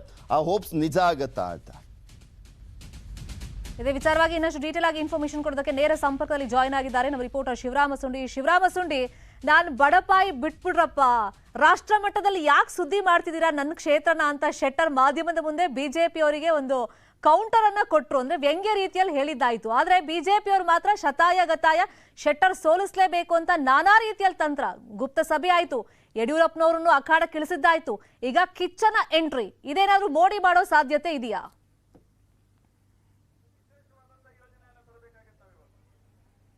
ಶರ್ಮಿತಾ ಏನು ಮೋಡಿ ಮಾಡುತ್ತೋ ಇಲ್ವೋ, ಆದ್ರೆ ಪ್ರಯತ್ನ ಅಂತೂ ಮಾಡ್ತಾ ಇದ್ದಾರೆ ಬಿಜೆಪಿ ಅವರು. ಮುಖ್ಯವಾಗಿ ಏನಂದ್ರೆ ಕಾಂಗ್ರೆಸ್ ಏನು ಭದ್ರಕೋಟೆಯಲ್ಲಿ ಇದೆ, ಈಗೇನು ನಾವೀಗ ದೇವಂಗಪೇಟೆಯಲ್ಲಿ ಇದ್ದೇವೆ, ಇದು ಒಂದು ರೀತಿಯಲ್ಲಿ ಕಾಂಗ್ರೆಸ್ ಭದ್ರಕೋಟೆ. ಹಾಗಾಗಿ ಎಲ್ಲೆಲ್ಲಿ ಕಾಂಗ್ರೆಸ್ ಓಟ್ಗಳಿದಾವೆ ಅಲ್ಲಿ ಒಂದು ಬಿಜೆಪಿನ ಸೆಳೆಯುವಂತ ಪ್ರಯತ್ನಗಳನ್ನ ಬಿಜೆಪಿ ನಾಯಕರು ಮಾಡ್ತಾ ಇದ್ದಾರೆ. ಈಗ ಕಿಚ್ಚ ಸುದೀಪ್ ಏನು ಕೆಲವೇ ಕ್ಷಣಗಳಲ್ಲಿ ಸುದೀಪ್ ಅವರ ರೋಡ್ ಶೋ ಆರಂಭಗೊಳ್ತದೆ. ಆ ಹಿನ್ನೆಲೆಯಲ್ಲಿ ಈಗಾಗಲೇ ಸಕಲ ಸಿದ್ಧತೆಗಳು ಮಾಡಿಕೊಳ್ಳಲಾಗಿದೆ. ಅಂದ್ರೆ ಇಲ್ಲಿಂದ ಸ್ಟಾರ್ಟ್ ಆಗುವಂತ ಏನು ರೋಡ್ ಶೋ ಬೆಂಗೇರಿವರೆಗೂ ಕಲ್ಮೇಶ್ವರ ದೇವಸ್ಥಾನದವರೆಗೂ ಹೋಗುತ್ತೆ. ಇದೆಲ್ಲವೂ ಸಹ ಕಾಂಗ್ರೆಸ್ ಬೆಲ್ಟ್. ಹೀಗಾಗಿ ಎಲ್ಲ ಒಂದ್ ಕಡೆ ಒಂದಿಷ್ಟು ಕಾಂಗ್ರೆಸ್ ಓಟ್ನ ಒಂದಷ್ಟು ಸೇರ್ಕೊಂಡ್ರೆ ಖಂಡಿತ ನಾವು ಗೆಲುವಿನ ದಾಳ ಸೇರಿಸ್ತೇವೆ ಅನ್ನೋ ಒಂದು ಲೆಕ್ಕಾಚಾರವಿದೆ. ಯಾಕಂದ್ರೆ ಈಗಾಗಲೇ ಘಟಾನುಘಟಿ ನಾಯಕರು ಒಂದು ಗುಪ್ತ ಸಭೆಗಳನ್ನ ಮಾಡಿದ್ರು. BSY ಅವರು ರೋಡ್ ಶೋ ಇದೇನು ಬಹಿರಂಗ ಸಭೆ ಮಾಡಿದ್ರು. ಅದಾದ ನಂತರ ಏನಂದ್ರೆ ಈಗ ಸಿನಿಮಾ ನಾಯಕರ ಎಂಟ್ರಿ ಆಗಿದೆ. ಕಿಚ್ಚ ಸುದೀಪ್ನ ಮೂಲಕ ಒಂದಿಷ್ಟು ಹವಾ ಕ್ರಿಯೇಟ್ ಮಾಡಲಿಕ್ಕೆ ಒಂದು ಬಿಜೆಪಿ ಪ್ರಯತ್ನ ಮಾಡ್ತಾ ಇದೆ. ಅದು ಎಷ್ಟರ ಮಟ್ಟಿಗೆ ಫಲ ಕೊಡುತ್ತೆ ಅನ್ನೋದು ಏನು ರಿಸಲ್ಟ್ ನೋಡಿದ ನಂತರ ಗೊತ್ತಾಗುತ್ತೆ. ಆದ್ರೆ ಬಿಜೆಪಿ ಏನಂದ್ರೆ ಶತಾಯಗತಾಯ ಶೆಟ್ಟರ್ನ ಸೋಲಿಸಲಿಕ್ಕೆ ಏನೆಲ್ಲ ರಣತಂತ್ರ ರೂಪಿಸಬೇಕು, ಏನೆಲ್ಲ ಕಾರ್ಯಚಟುವಟಿಕೆ ಮಾಡಬೇಕು ಅದನ್ನ ಮಾಡ್ತಾ ಇದೆ Sharmita. Fine, thank you Shivarama Sundi ತಮ್ಮೆಲ್ಲ ಇನ್ಫಾರ್ಮೇಶನ್ಗೆ. ಅಲ್ಲ ಇಲ್ಲಿ ಶರ್ಮಿತಾ, ಫ್ಯಾನ್ಸ್ ಬೇರೆ ಫಾಲೋವರ್ಸ್ ಬೇರೆ, ಅಭಿಮಾನ ಬೇರೆ. ಆ ಅಭಿಮಾನಗಳು ಅಭಿಮಾನ ಮತವಾಗಿ ಕನ್ವರ್ಟ್ ಆಗುವಂಥದ್ದು ಬೇರೆ. ಕಿಚ್ಚ ಬರೀ ಜಸ್ಟ್ ಇಲ್ಲಿ ನಾನು ಒಬ್ಬ ವ್ಯಕ್ತಿ ಪರವಾಗಿ ಪ್ರಚಾರವನ್ನ ಮಾಡ್ತಾ ಇದ್ದೀನಿ, ನಿಮ್ಗೆ ಬಿಟ್ಟಿದ್ದು ಅಂತಾನೆ ಆಲ್ಮೋಸ್ಟ್ ಎಲ್ಲ ಕಡೆನೂ ಕೂಡ ಪ್ರಚಾರವನ್ನ ಮಾಡ್ತಾ ಇರುವಂಥದ್ದು. ಬಟ್ ಇಲ್ಲಿ ರಾಷ್ಟ್ರೀಯ ನಾಯಕರೆಲ್ಲರೂ ಬಂದು ಪ್ರಚಾರವನ್ನ ಮಾಡ್ತಾ ಇರುವಂಥದ್ದನ್ನು ನೋಡಿದ್ರೆ ಹುಬ್ಬಳ್ಳಿ ಧಾರವಾಡ ಸೆಂಟ್ರಲ್ ಯಾವ ಲೆವೆಲ್ಗೆ ಜಗದೀಶ್ ಶೆಟ್ಟರ್ ಅವರ ಹಿಡಿತದಲ್ಲಿದೆ ಅನ್ನುವಂಥದ್ದಕ್ಕೂ ಕೂಡ ಸಾಕ್ಷಿ ಆಗ್ತಾ ಇದೆ. ಅವ್ರು ಹೇಳ್ಬೋದು, ಅಲ್ಲಿ ಯಾರು ನಿಂತರೂ ಕೂಡ ಬಿಜೆಪಿ ಗೆಲ್ಲಬಹುದು ಅಂತ ಹೇಳ್ಕೊಳ್ತಾ ಇದ್ದಾರೆ. ಆಕ್ಚುಲಿ ಇಂಪ್ಯಾಕ್ಟ್ ಏನ್ ಜಾಸ್ತಿ ಆಗಲ್ಲ ಪಕ್ಷ ಬಿಟ್ಟಿದ್ರಿಂದ ಅಂತ ಇವ್ರು ಬಹಿರಂಗವಾಗಿ ಬಿಜೆಪಿ ಅವ್ರು ಹೇಳ್ಕೊಂಡ್ರು ಕೂಡ ಈ ತರ ಅಬ್ಬರದ ಪ್ರಚಾರ ರಾಷ್ಟ್ರೀಯ ನಾಯಕರು ಬಂದು ಹೋಗ್ತಾ ಇದ್ದಾರೆ. ನೆಕ್ಸ್ಟ್ ಮೋದಿ ಅವ್ರನ್ನೇನೋ ಕರೆಸ್ತಾರಂತೆ, ಯೋಗಿ ಆದಿತ್ಯನಾಥ್ ಅವ್ರನ್ನ ಕರೆಸ್ತಾರಂತೆ, ಅಮಿತ್ ಶಾ ಅವರು ಅಲ್ಲಿ ಕುತ್ಕೊಂಡು 4-5 ಅವರು ಹೋಗಿ ಚರ್ಚೆಯನ್ನ ಮಾಡಿದ್ರು. ಜೋಶಿ ಅವರಿಗೆ ಟಾಸ್ಕ್ ಅನ್ನ ಕೊಟ್ಟಿದ್ರು, ಬೊಮ್ಮಾಯಿ ಅವರಿಗೆ ಟಾಸ್ಕ್ ಅನ್ನ ಕೊಟ್ಟಿದ್ದಾರೆ. ಅಂದ್ರೆ ಜಗದೀಶ್ ಶೆಟ್ಟರ್ ಅವರು ನಿಜಕ್ಕೂ ಅಲ್ಲಿ ಒಬ್ಬ ಅಂದ್ರೆ ಒಂದ್ ರೀತಿಯಾದಂತ ಆನೆ ಇದ್ದಂತೆ. ಆ ಕ್ಷೇತ್ರಕ್ಕೆ ಸೋಲ್ಸೋದು ತುಂಬಾ ಕಷ್ಟ ಅನ್ನುವ ಕಾರಣಕ್ಕೋಸ್ಕರನೇ ಇಷ್ಟೆಲ್ಲ ಪ್ರಚಾರವನ್ನ ಮಾಡ್ಲಾಗ್ತದೆ. ಆಕ್ಚುಲಿ ಫಸ್ಟ್ ಟೈಮ್ ನಾನು ನೋಡಿದ್ದು ಯಡಿಯೂರಪ್ಪನವರು, ನಾನು ರಕ್ತದಲ್ಲಿ ಬೇಕಾದ್ರೆ ಬರ್ಕೊಟ್ಬಿಡ್ತೀನಿ, ಇಲ್ಲಿ ಗೆಲ್ಲೋದಿಲ್ಲ ಅವರು, ನೋಡಿ ಸೋಲ್ತಾರೆ ಅಂತ ಹೇಳಿದ್ರು. ಈ ರೀತಿಯಾದಂಥ ಸ್ಟೇಟ್ಮೆಂಟೇ ಬಂದಿರಲಿಲ್ಲ ಯಡಿಯೂರಪ್ಪನವರಿಂದ. ಮೊನ್ನೆ DK ಶಿವಕುಮಾರ್ ಅವರ ಹೇಳಿಕೆಯಿಂದ ಅದು ಇಂಪ್ಯಾಕ್ಟ್ ಆಗಿದೆಯೋ ಏನೋ ಗೊತ್ತಿಲ್ಲ. ಯಡಿಯೂರಪ್ಪನವರು ಆ ರೀತಿಯಾಗಿ ಮಾತನಾಡ್ತಿರಲಿಲ್ಲ, ಬಟ್ ಜಗದೀಶ್ ಶೆಟ್ಟರ್ ಅವರ ವಿಚಾರದಲ್ಲಿ ಹಂಗೆ ಮಾತನಾಡಿದ್ರು. ಬಟ್ ಜಗದೀಶ್ ಶೆಟ್ಟರ್ ಅವರು ಜೋಶಿ ಮತ್ತೆ BL ಸಂತೋಷ್ ಅವ್ರನ್ನ ಬೈದಷ್ಟು ಲಿಂಗಾಯತ ನಾಯಕರನ್ನ ಯಾರನ್ನೂ ಬೈತಾ ಇಲ್ಲ. ಯಡಿಯೂರಪ್ಪನವರ ಮಾತುಗಳು ನನಗೆ ಆಶೀರ್ವಾದ ಇದ್ದಂತೆ ಅಂತಾನೆ ಹೇಳ್ತಾ ಬರ್ತಾ ಇದ್ದಾರೆ. ಗೊತ್ತಿದೆ ಯಡಿಯೂರಪ್ಪನವರಿಗೆ ಬೈದ್ರೆ ನನ್ನ ಮತಗಳು ನನ್ನ ಕೈ ತಪ್ಪಬಹುದು ಅಂತ. ಆ ಕಾರಣಕ್ಕೋಸ್ಕರ ತುಂಬಾ ಸೈಲೆಂಟ್ ಗೇಮ್ ಮತ್ತೆ ಮನೆ ಮನೆ ಪ್ರಚಾರವನ್ನ ಮಾಡುವ ಮುಖಾಂತರ ಮತದಾರರನ್ನ ಸೆಳೆಯುವಂತ ಕೆಲಸ ಮಾಡ್ತಿದ್ದಾರೆ. ಇನ್ನು ವಿ ಸೋಮಣ್ಣ ಅವರು ಡಬಲ್ ಟಾಸ್ಕ್ ಅವರಿಗೆ. ಚಾಮರಾಜನಗರ ಒಂದ್ ಕಡೆ ಆದ್ರೆ ವರುಣ ಇನ್ನೊಂದು ಕಡೆ. ಈಗ ಎರಡೂ ಕಡೆ ಅವರಿಗೆ ಗಮನ ಹರಿಸೋದಕ್ಕೆ ಒಬ್ರಿಗೆ ಸಾಧ್ಯ ಇಲ್ವಲ್ಲ. ಹಾಗಾಗಿ ಸೋಮಣ್ಣ ಅವರ ಪತ್ನಿ ಈಗ ಅಖಾಡಕ್ಕಿಳಿದಿದ್ದಾರೆ. ಚಾಮರಾಜನಗರದಲ್ಲಿ ಬಿಜೆಪಿ ಅದ್ದೂರಿ ಪ್ರಚಾರವನ್ನ ಮಾಡ್ತಾ ಇದೆ. ಸೋಮಣ್ಣಗೆ ಟ್ರಬಲ್ ಶೂಟರ್ ತರ ಆಗಿದ್ದಾರೆ ಈಗ ಪತ್ನಿ ಶೈಲಜಾ ಅವರು. ಅಸಮಾಧಾನ ತುಂಬಾ ಇದೆ ಚಾಮರಾಜನಗರದಲ್ಲಿ. ಯಾಕಂದ್ರೆ ಅವರೇ ಉಸ್ತುವಾರಿ ಸಚಿವರಾಗಿದ್ದಂತ ಸಂದರ್ಭದಲ್ಲಿ ಗೋ ಬ್ಯಾಕ್ ಎಲ್ಲ ನಾವು ನೋಡಿದ್ವಿ ಅಭಿಯಾನ. ಆಮೇಲೆ ಅವರು ಅಲ್ಲಿನ ಸ್ಥಳೀಯರಲ್ಲ ಅನ್ನುವಂತ ಒಂದು ಕಾರಣಕ್ಕೋಸ್ಕರ ಬೇರೆ ರೀತಿಯಾದಂತ ಒಂದು ನೆಗೆಟಿವ್ ಇಂಪ್ಯಾಕ್ಟ್ ಆಗಿದೆ ಸೋಮಣ್ಣ ಅವರಿಗೆ ಅಂತ ಹೇಳಲಾಗ್ತದೆ. ಆಮೇಲೆ ಸೋಮಣ್ಣ ತುಂಬಾ ರಾಜಕೀಯ ಅನುಭವ ಇರುವಂತ ನಾಯಕರು. ಅವರು ಎಲ್ಲಾ ಪಕ್ಷವನ್ನು ಅಡ್ಡಾಡ್ಕೊಂಬಂದಿರುವಂತ ನಾಯಕ. ಎಲ್ಲಿ ಯಾವ ರೀತಿಯಾಗಿ ಚುನಾವಣೆ ಇದೆ, ಎದುರಿಸಬೇಕಾಗಿದೆ, ಏನೇನೆಲ್ಲ ಸವಾಲುಗಳು ಇದೆ ಅನ್ನುವಂಥದ್ದು ಕೂಡ ಚೆನ್ನಾಗಿ ಗೊತ್ತಿದೆ. ವರ್ಣದಲ್ಲಿ ಅವರಿಗೆ ಕಷ್ಟ ಸಾಧ್ಯ ಅನ್ನುವಂಥದ್ದು ಅವ್ರ ಮಾತುಗಳಲ್ಲೇ ಸ್ಪಷ್ಟವಾಗಿ ಗೊತ್ತಾಗ್ತದೆ.